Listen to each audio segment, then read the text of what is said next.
بسم اللہ الرحمن الرحیم۔ جناب سبطین خان صاحب، راجہ بشارت صاحب، میاں محمود الرشید صاحب، اسلم اقبال صاحب، محمد خان پرنسپل سیکرٹری، اور لک صاحب سیکرٹری اسمبلی، اور چیف سیکرٹری صاحب، آئی جی صاحب، اور تمام سیکرٹری صاحبان اور نہایت قابل احترام معزز ایم پی ایز، خواتین و حضرات، آج شکر ہے الحمدللہ، اللہ تعالیٰ کا جتنا بھی شکر ادا کیا جائے کم ہے، اور ظاہر ہے کوئی بھی آپ کام شروع کرتے ہیں، ہر ایک کی اپنے لیول پر یہ خواہش ہوتی ہے کہ یا اللہ میں اس کو پایا تکمیل تک پہنچاؤں۔ تو آج میرے لیے یہ دن ایسا ہے کہ آپ سوچ نہیں سکتے کہ اس کے لیے 12-15 سال انتظار کرنا پڑا، اور یہ بھی اللہ کی کرم نوازی ہے، کیونکہ یہ شروع سے ہی ایک عادت میری ڈیولپ ہو گئی تھی بچپن سے ہی، کہ کام جب نہیں بھی ہوتا تھا پھر بھی اللہ کا شکر ادا کرنا، جب ہونا تو پھر تو ویسے ہی شکر ادا کرتے ہیں، لیکن اس میں ذرا بھی ایک سیکنڈ کے لیے بھی دراڑ نہیں آتی تھی، تو اللہ نے پھر راستہ بھی پھر خود ہی بنایا، مجھے تو پتہ نہیں، اور میں نے یقین کریں یہ جب پی ٹی آئی کی حکومت میں میں چیف منسٹر بنا تو مجھے خود نہیں پتہ تھا کہ کیسے اللہ تعالیٰ نے مجھے لا کے بٹھا دیا، ادھر ادھر سے زگ زیگ سے پکڑ کے جیسے پھینک دیا، تو بڑا اللہ کا شکر ہے کہ خدمت کا موقع ملا ہے، اور پھر وہیں سے ہم نے شروع کیا۔ تو میں یہ کہنا چاہوں گا کہ 1938 میں یہ بلڈنگ بنی تھی، اصل جو بلڈنگ تھی انگریزوں کے زمانے میں، اس وقت ہی ہم نے سب نے سوچا تھا، جب میں اسپیکر بنا کے یار جگہ تھوڑی ہے راج صاحب، اس وقت ہم سوچ رہے تھے صرف مسجد بنا سکے، پھر جب چیف منسٹر بنا تو مجھے یہ میری خواہش بھی تھی، موقع بھی تھا، تو ہم 2004 میں سبطین صاحب بھی اس وقت میرے ساتھ تھے، منسٹر تھے مائنز اینڈ منرلز کے، تو ہم سب نے یہی فیصلہ کیا کہ اس کو ہم لے کے چلتے ہیں، اور میں نے پھر سنگ بنیاد رکھا، اور آج یہ بھی خوش قسمتی ہے کہ آئی جی صاحب موجودہ اس وقت میرے پی ایس او تھے، یہ بھی میرے ساتھ تھے اس وقت۔ تو اس کے بعد پھر جب موقع آیا تو میں جب اسپیکر بنا دوبارہ پی ٹی آئی کی حکومت میں، تو ہم سب نے پھر دوبارہ یہ ارادہ کیا، تو بزدار صاحب کو میں نے سمجھایا کہ یہ ہو جائے جلدی جتنا تو بہتر ہے، تو اس میں پھر سبھی نے، اور یہاں سنبل صاحب بیٹھے ہیں، اس وقت یہ چیئرمین پی این ڈی تھے، میں ان کا خاص طور پہ شکریہ ادا کرتا ہوں کہ انہوں نے بہت محنت کی اور ہمیں فنڈز کی کمی نہیں آنے دی، اور سیکرٹری فنانس کا بھی شکریہ ادا کرتا ہوں، اور پھر سیکرٹری سی اینڈ ڈبلیو جہاں بیٹھے ہیں شیر دل صاحب، ان کا بھی خاص طور پہ شکریہ ادا کرتا ہوں، اور اپنی ساری ٹیم ادھر بیٹھے ہوئے ہیں، جو ہماری محترم خاتون ہے اس نے بھی بڑی بھاگ دوڑ کی، اور کیپٹن اسد اللہ خان اس وقت سیکرٹری سی این ڈبلیو تھے شروع میں، بعد میں پھر تبدیل ہو گئے، وہ 2 خواتین کا کیا نام تھا، ہاں ایک تو جنہوں نے میں نے نا ایک کمپٹیشن کرایا تھا کہ اس کا ڈیزائن جو ہے اس کو اسی طرح رکھتے ہوئے ایک ریپلکا ہو، اور اس میں مقابلہ بھی ہوا، تو جو ہماری آرکیٹیکٹ تھی سی این ڈبلیو کی زارا، اس نے یہ مقابلہ جیتا، تو آج ان کو بھی ہم نے بلایا ہے، اور پھر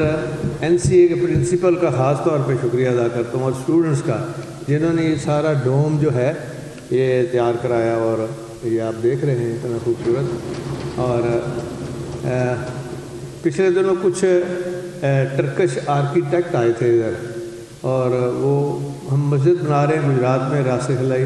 چھوٹا بیٹا جو ہے، تو وہ خاص لے کے آیا تھا کہ وہاں جو بلو ماسک ہے اور اس طرح کی اور مسجدیں انہیں بنائی ہیں وہاں استنبول میں، تو انہوں نے آ کے دیکھا تو کہنے لگے کہ یہ عجوبہ ہے آپ کا جو انہوں نے کام کیا ہے نا اوپر چھت کا، یہ واقعی عجوبہ ہے۔ وہ کافی دن 3 دن رہے یہاں، آ کے دیکھتے رہے اس کو کہ کیسے کیا انہوں نے۔ تو بہرحال اس میں اور پتہ نہیں کوئی نام رہنا چاہیے، حالانکہ جنہوں نے فرنیچر سپلائی کیا وہ بھی بیٹھے ہیں، کرسیاں میں ٹوٹ دیا رہی ہیں نا، ہوں ٹھیک ہوئی ہے نا۔ تو باقی اصل بات یہ ہے جی کہ بلڈنگ تو بن جاتی ہیں، بلڈنگ بن جاتی ہے، لیکن اس بلڈنگ کے اصل جو مقاصد ہوتے ہیں وہ کیسے پورے ہوتے ہیں۔ جو اس بلڈنگ کے اندر ہماری قانون سازی ہے جو سارے صوبے کے لیے ہوگی وہ میٹر کرے گی، یہ کرسیاں، یہ فرنیچر، یہ بلڈنگ وہ میٹر نہیں کرے گی۔ تو وہ بھی الحمدللہ یہ جو سارا آپ پیچھے دیکھ رہے ہیں ختم نبوت کے حوالے سے، اور خاص طور پہ جو آپ نے بل پاس کیا تھا جس میں کہ دین کی تعلیم کے لیے 1 سے 5ویں تک ناظرہ، اور پھر اس کے بعد پھر جو ہے FA تک پورا قرآن شریف و ترجمہ، اور جب تک آپ پاس نہیں کر لیتے تو آپ کوئی اور سبجیکٹ نہیں لے سکتے۔ تو اس میں مراد راز صاحب بیٹھے ہیں، ان کو خراج تحسین پیش کرتا ہوں کہ انہوں نے بڑی محنت سے اس کی امپلیمنٹیشن، اور پھر ہائی کورٹ کا شکریہ ادا کرتا ہوں کہ ایک سول جج جو ہے وہ ڈیلی جا کے وہ دیکھتا ہے جی کہ یہ امپلیمنٹیشن اس کی ہو رہی ہے کہ نہیں ہو رہی، تو یہ ایک بہت بڑا کریڈٹ ہے۔ پھر علماء متحدہ بورڈ بنایا گیا، کتابوں کے حوالے سے لا پاس ہوا، پھر یہاں جو ایک سب سے میں سمجھتا ہوں دین کے حوالے سے جو اچھا کام ہوا تھا، اس میں ہم نے ختم نبوت ایکٹ پاس کیا یونیورسٹی کا، اور یہ ایک بہت بڑی یونیورسٹی جو ہے جہاں پہ ہم انشاءاللہ تعالیٰ آپ دیکھیں گے کہ بڑے تاریخی کام ہوں گے، اور یہ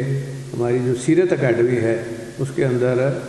مزید ایک ارب رکھا گیا ہے، اور اس کو ہم یہ آگے لے کے چلیں گے، جس میں دنیا کی تمام جتنی کتابیں چھپی ہیں وہ ترجمے کے ساتھ بھی موجود ہوں گی۔ اور پھر آتے ہی ہم نے اس میں ریسکیو 1122 کا جو بل ہے اس کو اپڈیٹ کر کے پاس کیا۔ پھر ایمرجنسی کے لیے چلڈرن ہیلتھ یونیورسٹی کا ایکٹ پہلی دفعہ پاس ہوا، جس میں کہ دوائیاں بھی مفت دی جا رہی ہیں۔ پھر جو جوبلی ٹاؤن انسٹیٹیوٹ ہے وہ بھی ڈینٹل، وہ بھی ایک اپنی جگہ بہت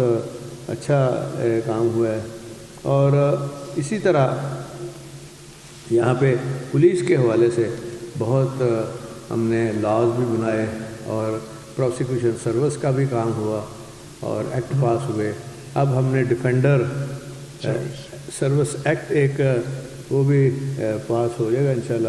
اس کے اوپر کام ہو گیا اور اسپیکر صاحب کے پاس ہے، اور اسی اجلاس میں جو بھی چل رہا ہے انشاءاللہ اس پہ وہ آ گیا۔ تو اس میں عام آدمی جو ہے، غریب آدمی، ہمارا چونکہ ایک محور تھا، اگر تعلیم ہے تو عام آدمی، غریب آدمی کے بچوں کو، اور تعلیم ہے تو اس کو مفت ہم نے پہلے میٹرک تک، پھر ہم اب BA تک لے گئے ہیں، اور ساؤتھ میں جو بچیاں اسکول نہیں جا رہی تھی اس وقت 200 روپیہ تھا، اب ہم نے 400 روپیہ کیا ہے۔ اس کے بعد پھر اس ایکٹ سے نا عام آدمی، غریب آدمی لٹیگیشن میں کچھ چلا جائے تو اس کو ہر سطح پہ ضلع کے ڈسٹرکٹ لیول پہ سول ججز کے پاس ایک پبلک ڈیفینڈر نظر آئے گا انشاءاللہ، وکیل کی شکل میں، اور وہ فری ہوگا جس نے لیگل ایڈ لینی ہے۔